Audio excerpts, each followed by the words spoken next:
Fala galera, tudo tranquilo? Então vamos dar prosseguimento aqui aos nossos estudos sobre relevo, né? Aqui a gente falando um pouquinho sobre geomorfologia e o destaque para o Brasil, né? Nós já estudamos as macroformas de relevo, montanhas, planaltos, planícies e depressões. Já estudamos, né, as suas características, as suas feições, né, os seus posicionamentos, as suas relações, né, de formação, as suas classificações, as suas definições. Falamos, né, um pouquinho sobre microformas do relevo, né, pegando sempre o Brasil como exemplo, e aqui é para a gente poder introduzir um assunto de extrema importância, tá? Que é a classificação do relevo brasileiro. A gente vai relembrar algumas características importantes e depois a gente vai destacar o trabalho de excelência de três grandes nomes quando a gente fala sobre estudo, né, de geomorfologia no Brasil. O professor Haroldo de Azevedo, o professor Aziz Absaber e o professor Jurandir Rois. Tudo bem? Dentro, né, de um processo, inclusive, né, histórico aí. Bacana? Vamos lá, vamos devagarzinho. Primeiro, o que a gente tem que entender? O Brasil, ele está posicionado, né, em região próxima à porção central da placa sul-americana. Consequentemente, o território brasileiro está longe das bordas, né? Das bordas ativas, tanto da borda leste, né, que se afasta, né, no movimento divergente em relação à placa, né, africana, como da borda, né, oeste, que é uma convergência, né, entre a placa de Nazca, uma placa oceânica, né, e a placa sul-americana que o Brasil faz parte. Consequentemente, o Brasil ele não apresenta dobramentos modernos, né?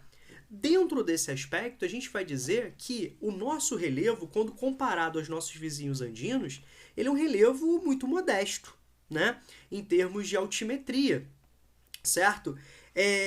Mais de 90% do nosso relevo não ultrapassa 900 metros de altitude. Então, um relevo muito modesto. Então, nós temos, né, no Brasil a presença de dobramentos antigos, período pré-cambriano, né, estruturas cristalinas que foram, durante, né, milhões de anos, sendo fustigadas, né, numa ação intempérica erosiva muito forte. Então, nós temos um intenso, né, processo de desgaste dessas estruturas que vão levando, né, a uma redução das suas médias altimétricas. Tudo bem? Certo? Então, no Brasil, nós não temos dobramentos modernos. Nós temos dobramentos antigos, né, extremamente desgastados pelo intenso processo erosivo. Lembre-se sempre que o Brasil, mais de 90% dele, cerca de 92% dele, está posicionado na zona intertropical. Então, aqui, predomina-se no Brasil clima quente e clima úmido. Então, a gente pode perceber a ação, né, do intemperismo químico muito presente, ou seja, a maior parte do território brasileiro apresenta médias pluviométricas bem elevadas, tudo bem? E também em determinadas áreas do território, como o sertão nordestino, ali vão predominar um intemperismo físico-mecânico, tá bom? Mas o importante é perceber que há um processo de desgaste durante milhões de anos que levam, né, a esse entendimento, né, de um relevo muito desgastado e de altimetrias bem modestas. Tá legal? Beleza? Então a gente precisa levar isso em consideração, uma estrutura bem estável. Fazendo referência ao que a gente viu sobre estruturas geológicas, classificando, né, as estruturas geológicas mundiais em áreas cratônicas, né, subdivididas em escudos cristalinos, maciços antigos, dobramentos antigos, e também nas plataformas, né? O Brasil apresenta cerca de 36% do seu território composto por estruturas cristalinas. Qual a relação que eu quero que você faça da importância, né, dessas áreas para o potencial de exploração de minerais, sobretudo minerais metálicos? Tá bom? De minerais metálicos aí. Importante perceber que é da onde que a gente tira, né? Então, há uma possibilidade de potencial de exploração de minerais metálicos. E o restante do território brasileiro, cerca de 64%, repare, 36 com 64, 100. A gente não tem dobramentos modernos. Então, cerca de 64% território brasileiro de bacias sedimentares. Bacana? E essas bacias sedimentares no Brasil, elas apresentam datações variadas, né? Bacias mais antigas, bacias mais recentes do ponto de vista geológico, tá bom? E a gente também, durante, né, o processo geológico, sobretudo durante as fraturas ali, o período da deriva continental, nós tivemos um derramamento vulcânico muito forte, né, muito intenso, sobretudo na porção mais meridional do Brasil. Então isso, né, levou à presença de estruturas basálticas, né, que deram origem a solos bem férteis. Aí você lembra principalmente do solo de terra roxa. É importante fazer essa relação, inclusive, com a prática de agricultura, tá bom? Então repare, o Brasil tira onda, né? Tira muita onda. Por que isso? O Brasil tem montanhas antigas, o Brasil tem baixa sismicidade, o Brasil tem, né, consequentemente, grande potencial de exploração de minerais metálicos. O Brasil tem uma grande área de derramamento basáltico, que alguns autores falam que foi uma das maiores do mundo em termos de extensão contínua continental, e o Brasil não tem vulcão ativo. Então o Brasil tira muita onda, né? O Brasil tira muita onda em termos, né, de importância geológica, certo? O Brasil é um país, né, um território muito privilegiado nesses aspectos, tá certo? Então, pegando, né, aqueles estudos de macroformas do relevo, pegando ali montanhas que no Brasil, né, nós temos as montanhas antigas, os dobramentos antigos, nós não temos dobramentos modernos. Então a gente vai destacar nas macroformas de relevo o planalto, né? A gente estudou, né, as estruturas planáuticas tanto mamelonares, como as estruturas planáuticas tabulares, né? E as suas variações, as suas subdivisões, tá certo? Nós estudamos na aula anterior. As planícies e as depressões. É sempre bom relembrar as definições de planalto. E essas definições de planalto, de planície e depressões, são baseadas, né, nos estudos inicialmente do professor Aziz Absaber. Tranquilo? Então, o que é planalto? Planalto é uma forma de relevo, é uma macroforma de relevo caracterizada por áreas de maior erosão quando comparadas à sedimentação. Então são superfícies, né? São estruturas irregulares de topografia, né, acidentada, com altimetrias variadas, nas quais predominam os processos erosivos quando comparados aos processos sedimentares. Tudo bem? Já as planícies, né, são áreas, né, relativamente planas, né, nas quais predominam-se os processos de sedimentação quando comparados aos processos erosivos. Tudo bem? Então a sedimentação é maior do que a erosão. Tranquilo? E as depressões, gente, são áreas, né, rebaixadas em relação ao seu entorno, desniveladas em relação ao seu entorno, tá bom? E ela ali também predomina-se, né, os processos erosivos, tá certo?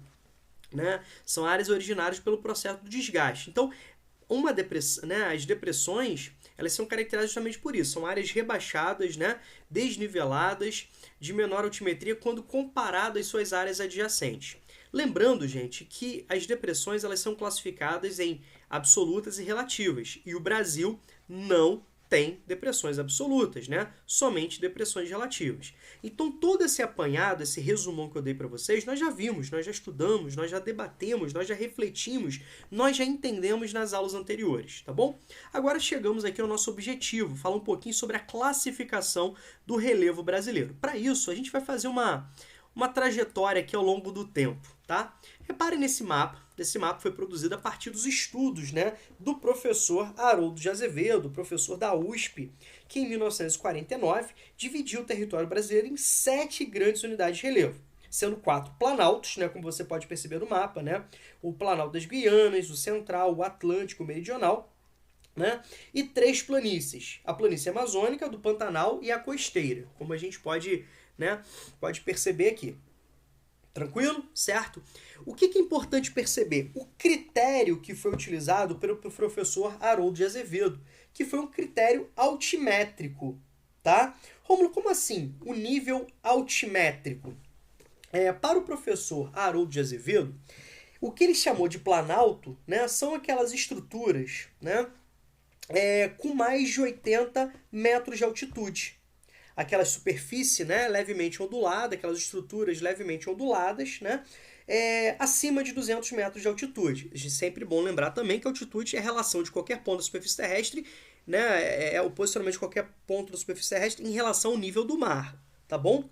Já aquelas superfícies, né, mais aplainadas, né, que se encontravam a menos de 200 metros de altitude, ele chamou de planície.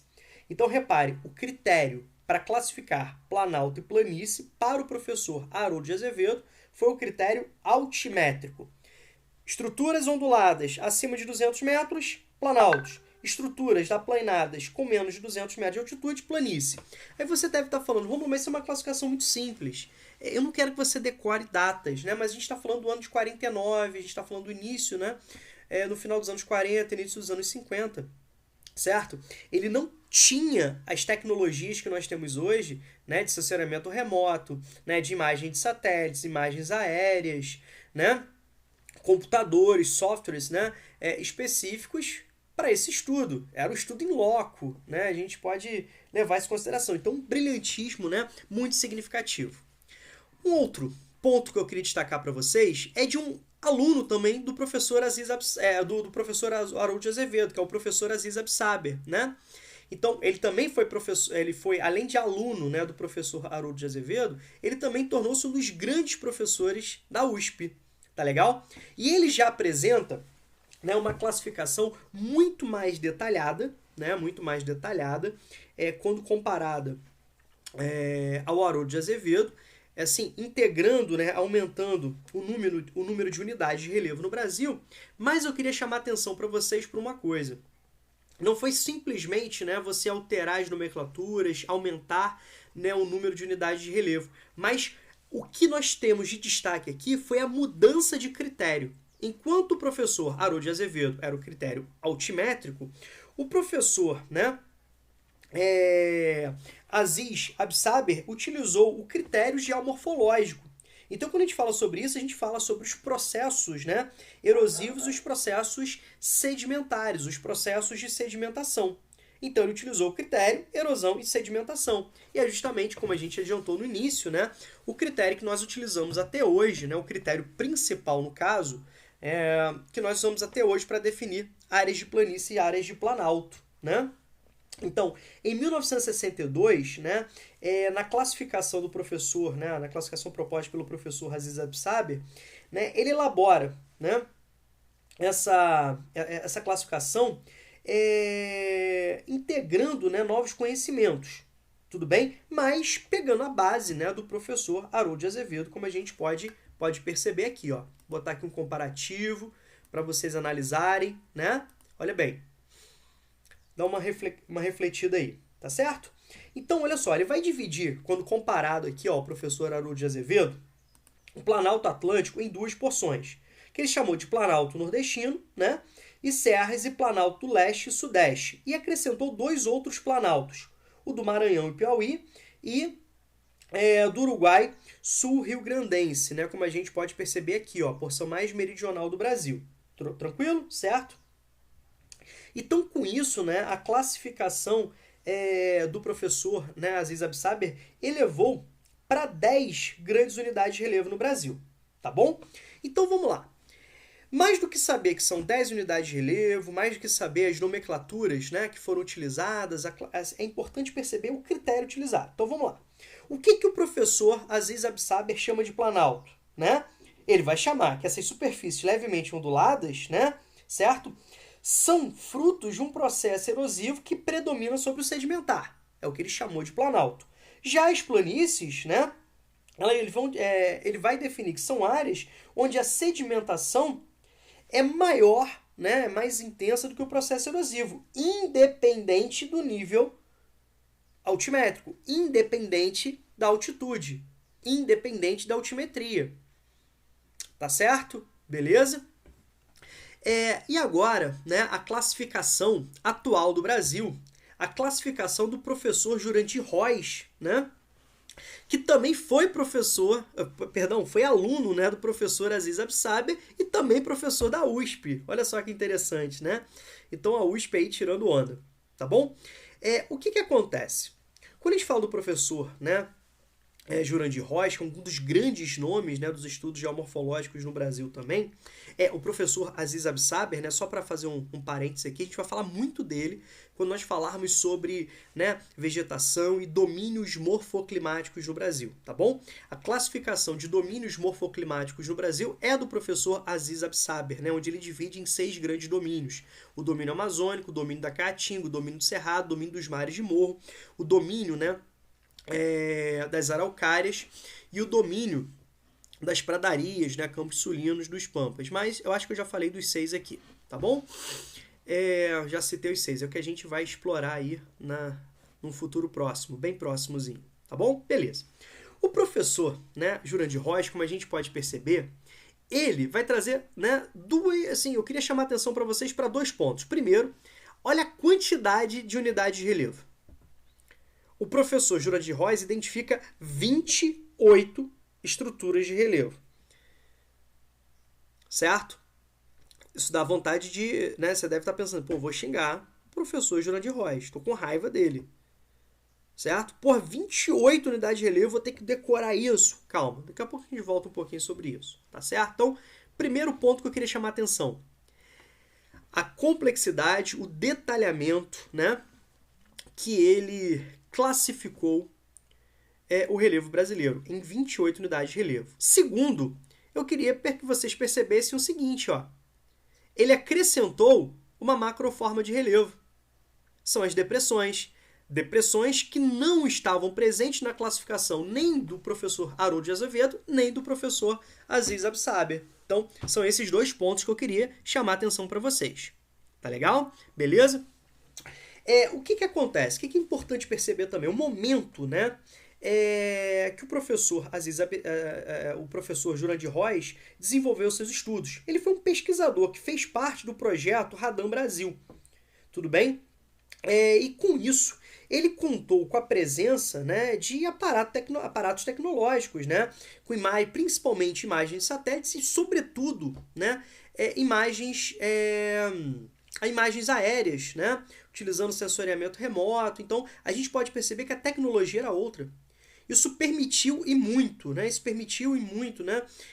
uma classificação mais detalhada, mais complexa, né, sem em nenhum momento desmerecer as classificações anteriores. Pelo contrário, tá legal? É só de engrandecer as classificações anteriores que não contavam, né, com tanta tecnologia quanto, né, o projeto Radam Brasil.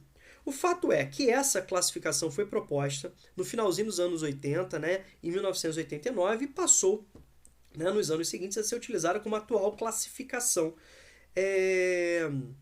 do Brasil. Tudo bem? Então, essa classificação ela foi, né, baseada em critérios, né, morfoestruturais, morfoclimáticos e esculturais. Tudo bem? Então, a estrutura, o clima, né, e a modelagem do relevo foram utilizados pelo professor Jurandir Roys. Tá legal? Beleza?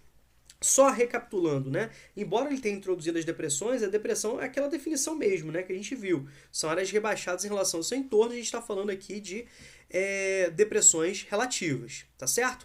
Então, segundo a classificação do professor Jurandir Roys, né, coloquei aqui para vocês, ó, nós temos, tá, 11 unidades de planalto, 11 depressões e 6, né, unidades de planície no Brasil.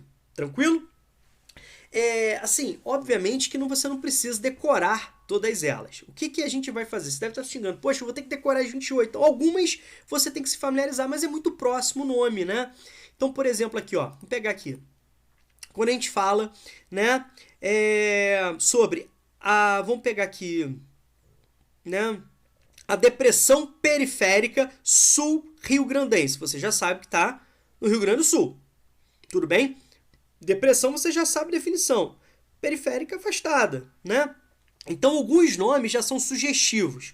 Outros não. Como por exemplo eu falo planície, né, da Lagoa dos Patos em Mirim. Caramba. Né? Eu não sei onde fica isso. Certo? Fica no sul do Brasil, né? No Rio Grande do Sul do Brasil. Uma das principais, né, referências do relevo brasileiro, mas assim, não sei. Algumas, como por exemplo, Planalto da Borborema, são importantíssimas, né? Que a gente estuda aqui, ó, tem uma relação também com a estrutura climática da região, né?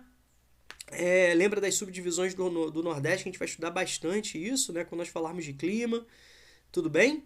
Beleza? Algumas você tem que saber um posicionamento, tá certo? Mas, assim, já vou adiantar uma coisa. Na próxima aula, eu vou fazer um recorte para vocês daquilo que... 3 recortes, né? E vou destacar aqueles pontos principais, aqueles que são mais cobrados, tá bom? Aqueles que são mais cobrados. Aqui no mapa mental eu coloquei aqui uns exemplos, tá? Os maiores, né? Planaltos em extensão. Tudo bem? Nós temos aqui, ó, os planaltos chapados da Bacia do Paraná e os planaltos, né, e serras Atlântico Leste e Sudeste. Olha o Rio de Janeiro aqui, olha a importância, tá? Que a gente vai falar bastante sobre isso, a gente vai destacar bastante isso, né? Destacar também, né, o estado de São Paulo, muitas provas de São Paulo cobram algumas especificidades, né, regionais do relevo de São Paulo, a gente vai frisar bastante isso, tá? O de menor extensão, Planalto Sul Rio Grandense, tá certo? As 6 unidades, né, de planícies no Brasil, tá certo? As planícies, né, 4 continentais e 2 planícies marítimas, né, ou costeiras. Lembre-se que o Brasil tem uma extensão de costa invejável, tá bom? E as 11 depressões, certinho? Beleza? As principais aqui são a depressão sertaneja, onde a gente vai falar sobre, né, o clima semiárido, a gente vai falar sobre o domínio da Caatinga, e a depressão marginal sul-amazônica, que a gente vai falar bastante também quando nós falarmos sobre o domínio amazônico. Tudo bem? Agora, só para finalizar, a importância, né, do estudo do relevo. O que é importante perceber? Em termos de concentração populacional, né?